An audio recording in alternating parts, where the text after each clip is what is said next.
The world of video game recompilations is something that I find fascinating. I mean, I thought that emulation was the end-all be-all for games preservation on the console side, but these absolute genius developers, passionate fans of the games that we grew up with, they found out a way to reverse engineer all the code inside of these games and turn them into native PC ports. This fills my tiny little brain with thoughts of endless potential for these games, this art, these pieces of history that feel like they're being erased from us, wiped away, sometimes censored and recreated in the image of these moron developers that think their way is better than the people who literally built the foundation of this industry. Man, I'll tell you what, I was pissed off when I seen Dragon Quest III HD 2D because I was so hyped for this game. It looked so beautiful. Seeing this game done in the way of Octopath Traveler, but then later finding out that they censored Akira Toriyama's art and then they got rid of gender in the game, which is integral to the gameplay. Fucking frustrating. Then you got the Dead Rising Deluxe remaster. You know, they did the race swaps, they redid the voice acting, they replaced it with these VOs that sounded like they were phoned in. It's like we can't have nice things like increased performance and fidelity, quality of life features, you know, the stuff that really matters, you know, or just play the original games. No, we gotta insert some bullshit that's not faithful to the original or just make the game worse overall. A lot of people did not like my thoughts on the Oblivion remaster. I thought it was a blatant cash grab. Somehow, they made the NPCs look worse than the originals. They took the lush, vibrant, and contrasting colors of the original and replaced it with this brown piss filter that Unreal 5 is notorious for. They overcorrected the leveling system and made it still unbalanced. Turn the difficulty down and it's too easy. Turn the difficulty up and the enemies are now too spongy and you gotta find some way to cheese them. Sometimes, it feels like these companies are taking all of our favorite franchises, just propping their corpses up and parading them around on these twisted and tangled puppet strings in front of an audience who never played the originals, that couldn't bother loading them up on an emulator and experiencing them the way they were. People who are going to play these games and forget about them within a week, instead of catering to the fans who actually love these games. Seriously, it makes me sick. I can complain about it all day.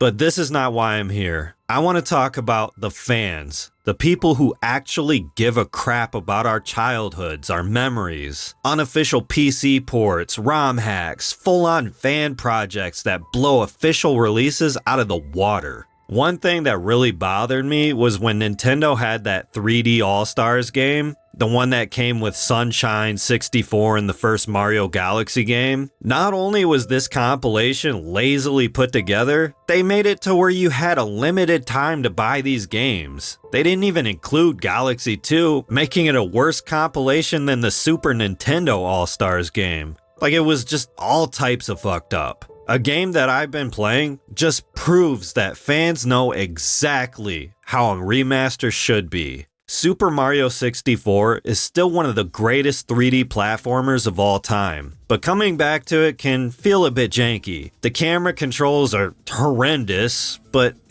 it's not Mario's fault. Pretty much every 3D game on the PlayStation 1 and the Nintendo 64 had bad camera controls, but Super Mario 64 Plus fixes this completely. The camera now has full analog control, making it feel like a modern remaster. Not only that, you can run it at any resolution. You could play it in widescreen. It uses frame interpolation, so it can run at a solid 60 FPS. And it's customizable too. If you want, you can play it how it was originally. Or if you're like me, you can fully embrace all the quality of life features. So if you didn't grow up playing Super Mario 64 as a kid, or you just don't want to go back to it because you think it's aged poorly compared to the newer 3D Mario games, This is the definitive way to play Mario 64. Zelda 3 is another unofficial PC port, this time of an even older Nintendo game. A Link to the Past, now I really didn't have much of a problem coming back to this game. I honestly think A Link to the Past has aged like a fine wine. But let's be honest, features like pixel shader support, being able to play the game in 16:10, the higher quality world map, item switching without having to constantly go into your inventory, it really fixes all the little nitpicks you could have with the original. If you play on Steam Deck like me, it has a full Linux port. You don't have to do any workarounds like Proton tricks or running the game in experimental. It just runs straight out of the box.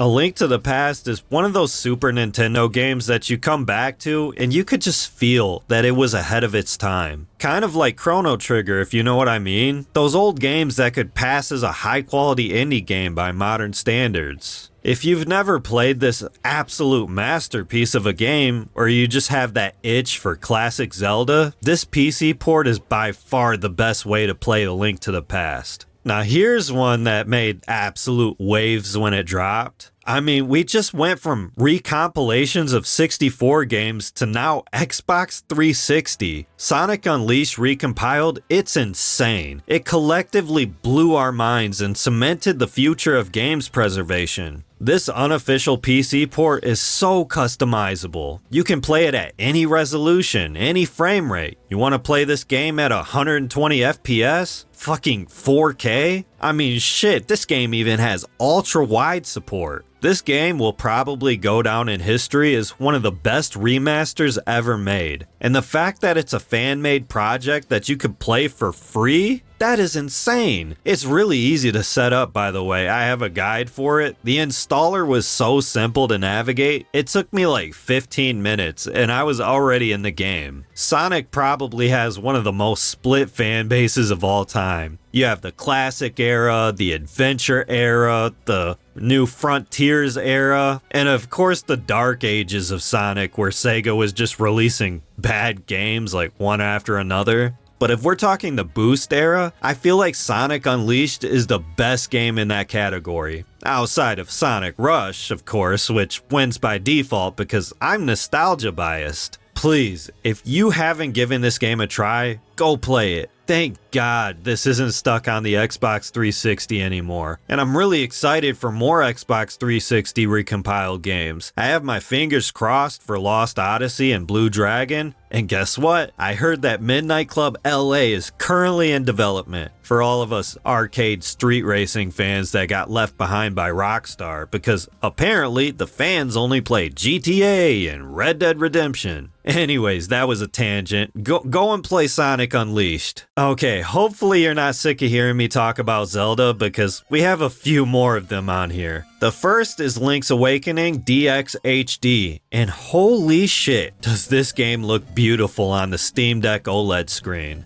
Now, I still enjoyed Link's Awakening Remake on the Nintendo Switch, but I wasn't a big fan of the glossy, plastic look of everything, and that blurry depth of field around the edges of the screen. Plus the frame drops, they were fucking horrendous on the Nintendo Switch. If it were up to me, we would have just had a modernized version of the Game Boy Color game with quality of life features. And that's exactly what HDPC is. It takes the clunkiness of what it was like for developers to cram an entire Zelda game inside of the Game Boy, and it polishes it to a flawless shine. I can't wait to jump back in for another playthrough because I haven't played the classic since I was a kid. I just want to be able to appreciate its original artistic character. Okay, did you know that Ocarina of Time has a recompilation now? I had no idea. Like, I knew that there was one in the works, but I didn't know there was already a playable version of it. And as far as I know, it's the full game. You know, not just some 40-minute demo or whatever. There's also a recompilation of Majora's Mask, and this one is really popular. It pretty much kicked off the concept of recompiled PC ports. The only difference with Ship of Arkinian's Ocarina port is that it doesn't have that cool cool-ass, polished in-game menu with all the graphic settings. You know, stuff where you can throw in mods and all that. If you want to change the settings and enhancements, you have to make those changes inside of the ini file. Basically going into a text document and manually typing in your aspect ratio, whether you want it to load in full screen or not. And I did see some quality of life features like gyro and setting the right stick to camera movements. I'm pretty much basic, so the only thing I care about is being able to run it at 60 FPS and widescreen. But I thought it was so damn cool that I was able to find this game. Majora's Mask, on the other hand, is such a damn good PC port. It feels like an officially released remaster. If you're a Zelda fanboy like me, you'll definitely want to give these games a try. Also, I want to say that these games were incredibly easy for me to set up on the Steam Deck, in case you were wondering. You know, games like Super Mario 64 Plus, it just needed a USA version of the ROM as a dependency in order to run it. I was able to use Wine from the Discovery Store and just, boot up the executable from there. Link to the Past and Link's Awakening HD, Majora's Mask, I'm pretty sure those were just straight up flat packs. Link's Awakening HD, it didn't even need a ROM. And like I said, I have a full tutorial for Sonic Unleashed. That game took me like 15 minutes to set up. Now this is the part of the video where I want to go in and just rapid fire some games I've had my eyes on. Some up and coming fan projects and really just fan games in general. Because man, some of these games I've been looking into, some of the games that you guys have recommended to me in the comments, I want to shine a spotlight on them real quick and kind of front load them for future videos. So first you got Metroid Planets, which is it's a complete overhaul of the NES game. So smooth and fluid. It even comes with a Mario Maker style level editor. Then there's Metroid Rogue Dawn, and this one really gives me Axiom Verge vibes. It's supposed to be a prequel to the first game on the NES. There's Zelda Perils of Darkness. This one's another ROM hack like Metroid Rogue Dawn, and you could play these on emulators, by the way. And this one, it reimagines the first Zelda game, and from what I've heard, fans think this game improves on the first one in every way. Pokemon Close Combat is a hand-drawn animated Pokemon game with this really cool aesthetic. It's basically if you took Pokemon and mixed it with Street Fighter. Then there's Twisted Metal 5, and holy crap, I have not played this series since the PS1. I am really excited to jump into this game. A couple Sonic games that I want to play are the Triple Trouble fan game and another one called Sonic and the Fallen Star. Holy crap. This Fallen Star game looks insane. Like all these little animations, man. They look on par with Sonic Mania to me. There's also other PC compilations I want to try out. Right now, it looks like Nintendo 64 decompilation is getting the most support. I see now that they have Perfect Dark and Star Fox 64 recomps. Nintendo GameCube is starting to really pick up steam. Right now, we have Wind Waker and Twilight Princess currently in development, and I hear that a recompilation of Metroid Prime is in alpha. Jak and Daxter, the Precursor Legacy, that's a completed project that you can play right now. And like I mentioned before with Xbox 360, Midnight Club Los Angeles, it's in the works. Like, I can't wait to jump back into this game. But the one that I wanted to end this video with,